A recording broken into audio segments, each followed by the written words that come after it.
Welcome to the Berry Tramel Show. Today we're joined by Temple coach Stan Drayton, who has a history with the Sooners, not necessarily a history in Norman. Stan, welcome to the show. And for people that don't know, you spent 5 seasons helping coach the Texas Longhorns. You know as much about Oklahoma as about any opponent could. But this Yeah, will be your first trip to Owen Field. Longhorns never see Norman, Oklahoma. that's Uh, right. what's the excitement level for the Temple Owls as they get Oh, ready for this Friday game? yeah, it's a Friday night game. It's prime time, and one of the earlier games in the season.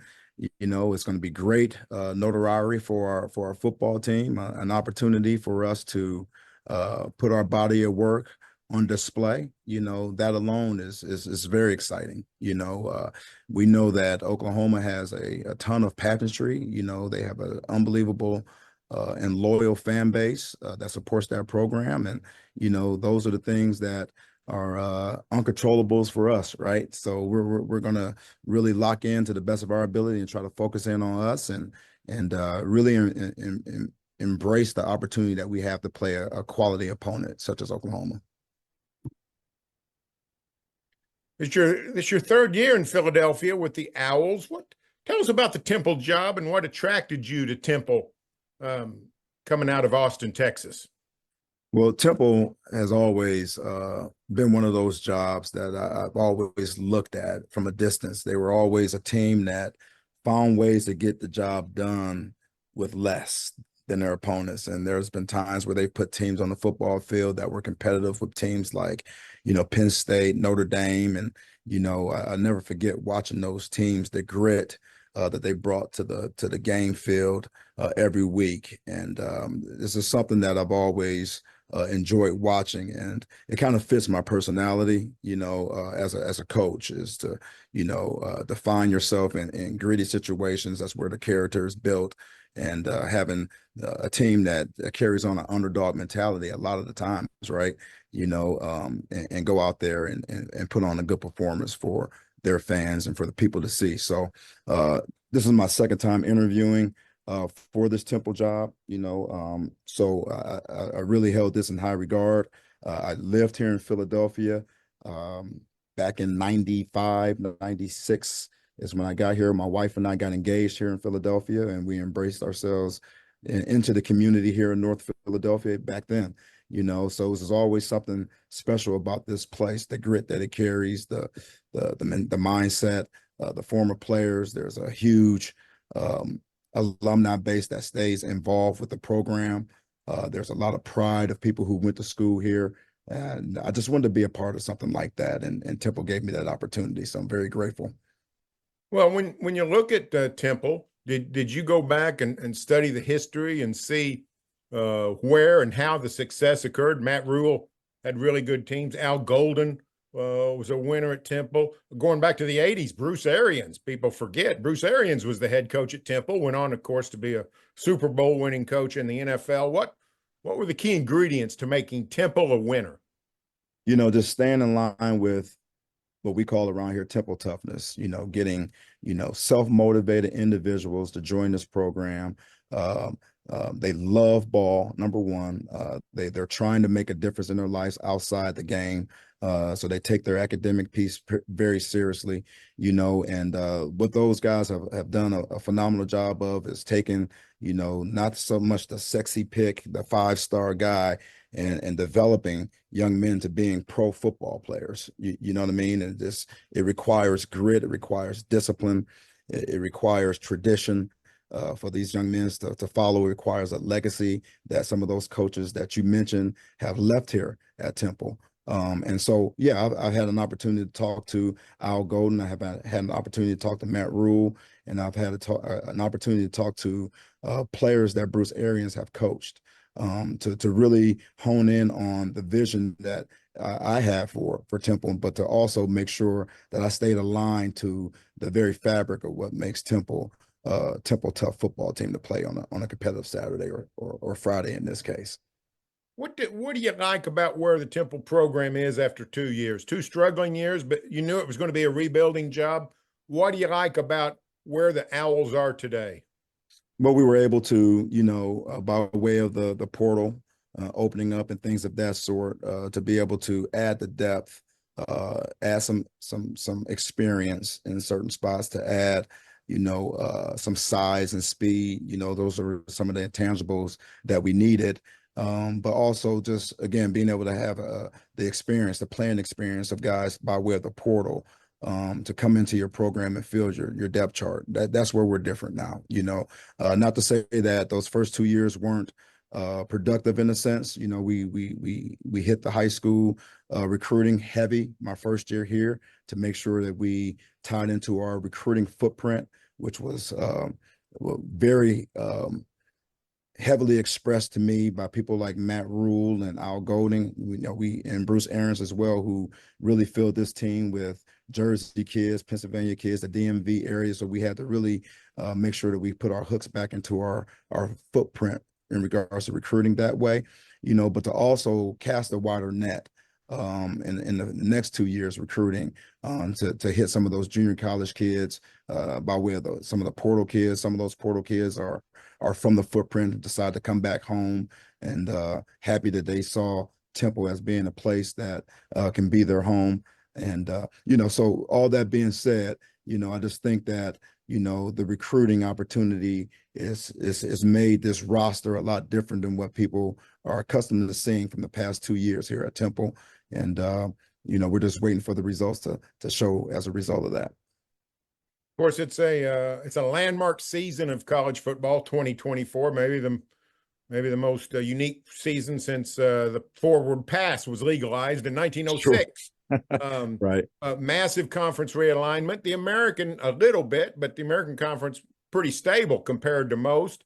But also the advent of the 12-team playoff, guaranteed access for a school outside the power structure. What is the new landscape of college football? How does that affect Temple football? Do you feel like, pro or con? Well, it's so different in so many respects, right? So when you talk in terms of, the conference realignment, things of that sort, and really what you need to talk about is how people are filling their rosters, right? This thing called NIL and collectives and all that stuff has come to play. And we feel the effects of it both negatively and positively in that respect. But the 12 team opportunity. I mean, as you look at the American Conference, it wasn't too far ago where you had Cincinnati, who made it out the American Conference and became a real force in the playoff system, and Tulane a year ago, who played a high level of football. We have quality football in the American Conference, and with the addition of Army this year, we're just getting stronger and stronger.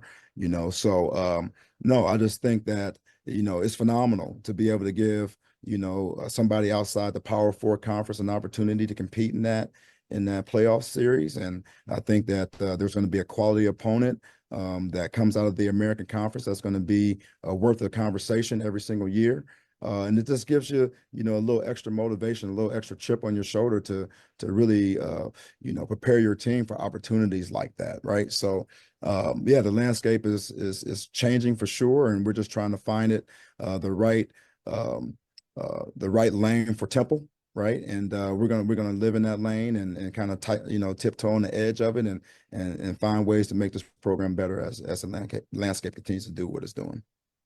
Of course, when this new age of NIL and the portal and all those things, when those things hit, everyone, doomsday, the rich will get richer, all the best players will congregate. The history of free agency throughout sports has actually revealed the opposite. It has created more parity. We've seen some of that with people like Cincinnati in the playoff, TCU in the title game, Washington, right. Michigan. Not that Washington, Michigan aren't well-resourced programs, but had never achieved that success in the 21st century. They're playing for the title last year. And then lo and behold, we're 2 games into this thing, and we've seen Georgia Tech upset Florida State. We've seen Nevada almost knock off Southern Methodist, probably should have beaten SMU. I mean, is there a spirit of, hey, this is a new age and all kinds of things can happen? Absolutely. Absolutely. And I think, that is the one mindset here at Temple, that when you talk in terms of legacies left behind, that is something that even before NIL and all this stuff that we're living through, that Temple carried that mindset when they beat Penn State, and they almost beat, Notre Dame in the same year. It's just that underdog mentality. And you're right. I think there's a lot more parity in college football that is good for college football. There's no question about it. And any given game day, if you got the right mindset, you stand a chance to be, not only just be competitive, but actually walk away with victories, as we saw in Georgia Tech. And so yeah, yeah, we pay attention to those things for sure. A lot of that is something that we can't control, but we can absolutely study the mindset of people who have been underdogs and have found ways to win ball games, and that is of our mindset. Let's go to this game Friday in Norman. You get the Temple job. You notice, hey, we've got a series against the Sooners, including a game in Philadelphia. I think that's next season in 25. That's correct. What are your thoughts when you saw Oklahoma on the schedule? Did you think, oh, holy crap, what are we doing? Or did you think, man, what an opportunity? Hey, what an opportunity. I mean, here's the thing, right? I coach a bunch of football players that they all believe they're NFL football players, right? So if I look at some of the early reports from the area scouts and the regional scouts from the NFL, I'm sure they got a bunch of Oklahoma Sooners on their ready list. Okay, so hey, if you want an opportunity to go to the league or prove yourself worthy of the league, you play teams like Oklahoma. That's an opportunity to prove that, and that's our mindset. I mean, it's not that we are of the faint of heart because there's an opponent on our schedule. They're on the schedule for a reason, and we're going to play that opponent. We're going to do the best that we can. We're going to bring our best effort. We're going to bring our grit, and we're going to bring our Temple pride along with us, and see how that fares against an opponent, and give us a great opportunity to get feedback, whether win or loss. It's the first game of the season. A lot more come after that, right? And we have to gather as much information about who we are as a football team after we leave this game against Oklahoma. Of course, Stan, you're a northern guy by pedigree. I think from Cleveland, and spent time in Philadelphia, those kinds of things. You get to Austin on the Tom Herman staff in 2017. Your first exposure to the Oklahoma-Texas rivalry. What were 5 games down in Red River? What are your memories about those battles in the Cotton Bowl? Those battles in the Cotton Bowl, I tell you what, nothing mattered leading up to the game. Your whatever records you had, whatever status you hold, whatever, that all gets thrown out the window the moment the foot hits the ball, and anything can happen in those games. And it reminds me a lot of some of the games that I've been very, very fortunate to coach in. The Michigan Ohio State rivalry, Florida Georgia, Florida State. All those rivalries that carry the same tune in terms of anything can happen at any given time. Please do not look at the scoreboard. The scoreboard doesn't matter as long as there's time on the clock. That the wind can change in any direction at any given time. So just lock in, focus to the best of your ability, and take it one play at a time. Literally try to win the one-on-one battle within the play and win one play at a time. And then have amnesia. Get out the rearview mirror and just keep pushing forward. That's the mindset you got to take in a game like that. Now, this might be the point in a regular interview where I would ask you, what do you think about, the 2024 Sooners? Unfortunately, people down here in Oklahoma aren't sure. We're in the new age where teams change so radically from year to year. When a coach gets ready for a season opening opponent, how difficult is it to game plan and strategize? Even, Oklahoma's got quite a few returning players, but they also got a bunch of new players. How difficult is that for a coach getting ready for a season opener and really not being able to look back very much on the past season? It can be very challenging. There's always going to be something behind door number 2 that you haven't prepared for, right? So I think that our approach is to really lock in on our on the structure of our base offense, base defense, base special teams. We have to really channel our focus to what our players do well, play into their strengths to the best of their ability within a system that fits their skill set, and that's where you got to be. You just got to have the answers, for the things that you're not prepared for. You just got to have answers and midstream adjust that way. And when we talk in terms of midstream adjusting, it sounds easy to say, right? Our players' mindset have to be ready for when it is time to midstream adjust. There may be something that we draw up on the sideline that was not practiced that has to get game ready that next series. And that's going to require maturity from our players and our coaches to be able to make those adjustments, those in-game adjustments as they present themselves. So it's tough that way, but I got to believe it's tough for the opponent too, right? What you saw on film from us a year ago may or may not be who we are as a football team. That this coming year. So I think it's the angst for both sides of the ball that way. And, at some point early in the game, both teams are going to settle into what they do best. And from there is where we got to live and try to be as solid in our execution as we possibly can. Of course, when the Sooners go to Philadelphia next season, a lot of excitement, fans, a road trip to Philly, one of the great American cities, going to a place they've never been. Oklahoma's never played Temple and going to the Lincoln Financial Field. So a lot of excitement there. How about on the Temple side? For you, your staff, your players, coming to a place like Owen Field in Norman, what's the excitement level for hitting one of the hallowed grounds of college football? I know I'm excited for the opportunity, and I feel that my players are as well. Again, a very storied program, not going to take away the success that they've had, especially in Owen Field, right? There's a lot of wins that have taken place, a lot of championships, a lot of Big 12 championships that have come out of that program, and a lot of, success that have happened right there on that home field. So they're going to be in their comfort zone for sure. With that respect, and to be quite honest, I'm not talking a whole lot about Owen Field to our football players. I am talking to them a little bit about what to expect from a crowd noise, so we're going to prepare that way. That is something that we have to prepare for, is a crowd noise for sure. But at the same time, these are uncontrollable things that, to the best of our ability, we cannot allow that to rattle, all right, our preparation and our intent in going into this football game against Oklahoma. So yes, we are very, very excited. But I hope that our excitement is more about the opportunity for us to play for each other. All right, for us to put on display our body of work that we've put on, that we've been working on to this point, to get us to this point.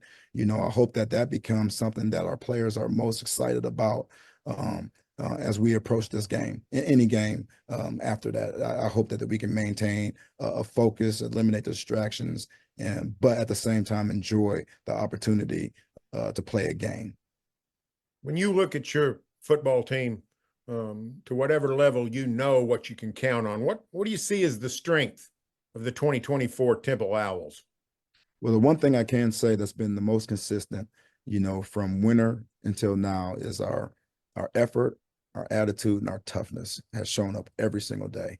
There's been a high level of energy about the approach to the game every single day.